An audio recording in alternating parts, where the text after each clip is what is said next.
안녕하세요. IM투자증권의 김동섭 이사입니다. 한 주가 또 끝나고 또 새로운 한 주가 또 시작이 됩니다. 오늘은 또 한 달이 시작되는 시점이죠. 벌써 1, 4분기의 마지막 달이 되고 있습니다. 시장이 상당히 조금 계속해서 상승할 수 있는 힘이, 에너지가 시장에서 보이고 있죠.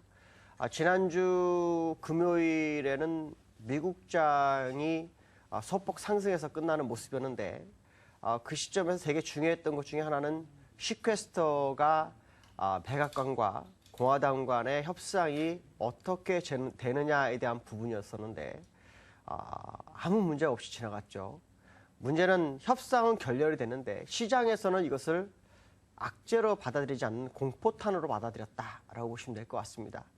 시퀘스터 문제가 시장에는 굉장히 중요했다라고 할 수 있는 부분이었죠. 왜냐하면 국방비가 425억 달러 정도가 올해 지출이 감축되기 때문에 국방부에서 근무하는 민간인들이 상당히 많은 사람들이 무급 휴무를 지내야 되는 그런 상황이었죠.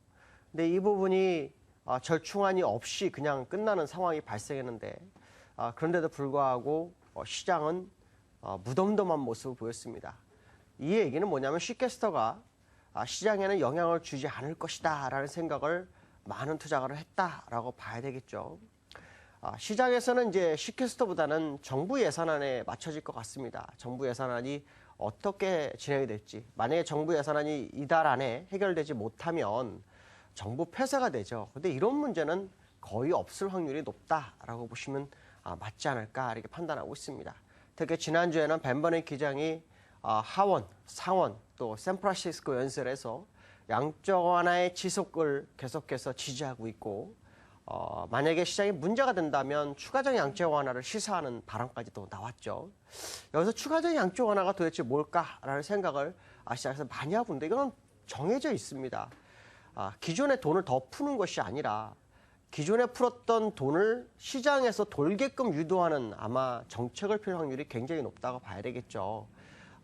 계속해서 3조 달러 정도로 시장이 풀어졌는데 그중에 1조 5천억 달러가 연준에 다시 재예치가 돼 있기 때문에 이 돈을 풀어주는 작업을 아마 하실 겁니다. 금리를 마이너스로 끌어내리는 그런 상황을 연출할 수 있다는 얘기죠. 돈을 맡겨놓은 사람이 손실을 보면 돈을 맡기겠습니까? 결국 시장에 투자할 수밖에 없는 그런 구조다. 특히 지금 미국에서 설비 투자가 진행되는 것으로 보았을 때는, 기업들의 설비 투자가 진행되는 거 보았을 때는 이 돈도 역시 시장으로 유출될 확률이 굉장히 크다라고 봐야 될 것 같습니다. 자, 그 다음에 이제 유로존의 문제죠. 유로존 문제를 가보면 유로존에 이탈리아 문제 있는데, 이탈리아 문제를 별로 크게 받아들이지 않는 것이 시장의 특징이고요. 유로존에서는 오히려 마리오 드라기 총재가 말한 것처럼 이번에 양적 완화 가능성이 제기되고 있습니다. 이번 주에 특히 유로존에서는 재무장관 회의가 있고, 그 다음에 22 통화정책회의가 있고, 영란은행에서 통화정책회의가 있습니다. 여기서 추가적인 금리 인하나 아니면 앞에서 미국에서 예상했던 부분, 금리를 마이너스로 끌고 가서 예금에 되어 있는 돈이 시장에 풀려지는지가 시장의 관건이다라는 부분이죠. 결국 이번 주가 유로존의 방향성을 제시해 줄 수 있는 아주 중요한 시점이 다가왔다라는 것이 시장의 중요한 이슈로 이번 주가 될 것 같습니다. 자, 그 다음에 이제 아시아 시장을 봐야 되겠죠. 아시아는 중국인데요. 중국이 지금 확장적인 통화 정책을 구사하지 않을 것이다 이야기를 하고 있습니다. 지난번에 춘절 전에 약 8,900억 위안 정도 시장에 풀어졌다가 춘절이 끝나고 바로 9,100억 위안을 회수를 했죠. 그로 인해서 이제 긴축이 진행되는 것이 아닌가라는 불안감이 확산되고 있는 과정 속에서 추가적인 통화 정책을 확대하지 않겠다라는 얘기를 하고 있죠. 확대하지 않는다는 얘기는 결국 기존에 풀어준 돈을 끌어당겨서 긴축으로 갈 수도 있다라는 부분인데, 지금 중국에서는 그 GDP 성장률이 약 8% 정도를 내다보는 것 같습니다. 이것은 한 2년 반 정도, 1년 만에 다시 제자리로 성장 유지 쪽으로 오는 건데요.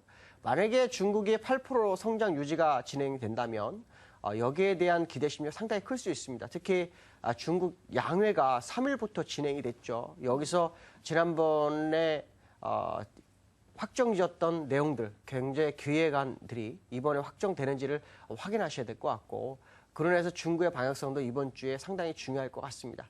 자, 글로벌장이 상당히 조금 악재에 둔감한 상태에 있습니다. 이 얘기는 무슨 말이냐면 호재에 민감한 상태고 투자가들은 지금 주식이 아래쪽이 아니라 위쪽으로 할 것을 생각하는 것 같습니다. 뭐 골드만삭스도 역시 시장의 목표치를 상당히 높여놓은 그런 상황이죠. S&P 기준으로 1700까지 열어놓고 있는데 그러려면 180포인트, 지수로 따면 한 13% 정도가 더 올라가야 되는데 예전에 제가 미국 장은 15,400까지 갈 겁니다 라고 했는데 이거로 따진다면 거의 15,400 정도가 목표치가 지금 되고 있다라는 부분이죠. 일단 슈캐스터 문제가 수면 밑으로 갔지만 중장기적으로는 이게 영향을 줄 것이다라고 생각하는 것 같습니다. 근데 미국에서는 여론조사에 의하면 미국의 재정 적자를 줄이기 위해서는 현재의 슈캐스터가 어쩔 수 없다라는 얘기를 하고 있습니다. 57% 정도가 재정 적자에 찬성하고 있는 부분이고요.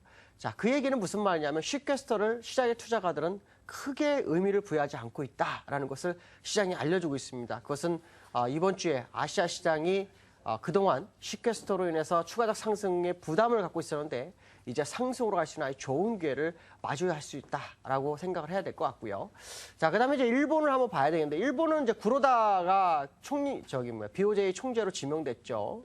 이 구로다가 됐기 때문에 아마도 양적 완화가 좀 더 빨리 진행될 소지가 굉장히 높습니다. 원래 일본은 내년부터 양적 완화를 생각을 했었는데 아마도 앞당겨 줄 확률을 열어야 되죠. 이 사람은 아베 총리의 아베노믹스를 지지하고 거기에 따라서 자기가 물가 상승 2%를 맞추기 위해서 할 수 있는 수단이 굉장히 많다고 한 사람이기 때문에 추가적인 양적 완화가 좀 더 빨리 진행될 수 있다는 것을 좀 열어두고 봐야 될 것 같고요. 그다음에 우리나라를 좀 생각해 봐야 되겠는데요. 이제 우리나라가 전 세계 시장과 디커플링에서 커플링으로 완벽하게 바뀌는지가 이제 이번 주에 결정을 할 수 있습니다. 특히 지난주에 주가가 아시아는 거의 다 2%가 올랐는데 우리나라만 1%가 올랐죠.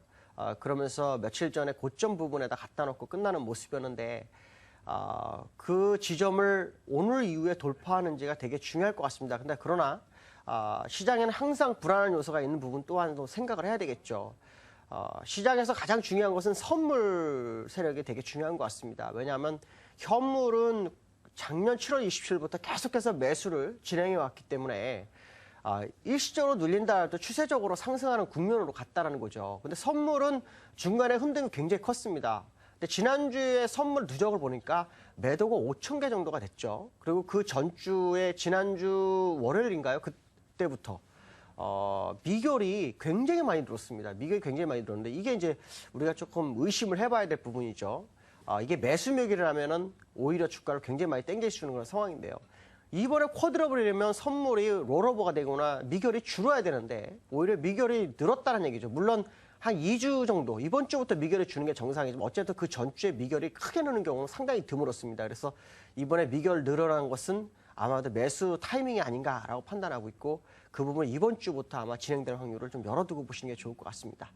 자, 시장에 좀 어려운 내용들, 재료들은 다 지나갔습니다. 악재가 없다는 것은 호재가 만발할 수 있다는 얘기죠. 그 얘기는 본격적인 상승 가능성을 열어두시면서 시장 대응을 하시면 될 것 같습니다. 자, 한 주의 시작입니다. 즐거운 한 주 되시고 승리하는 하루 되시기 바라겠습니다. 여기까지 하겠습니다. 감사합니다.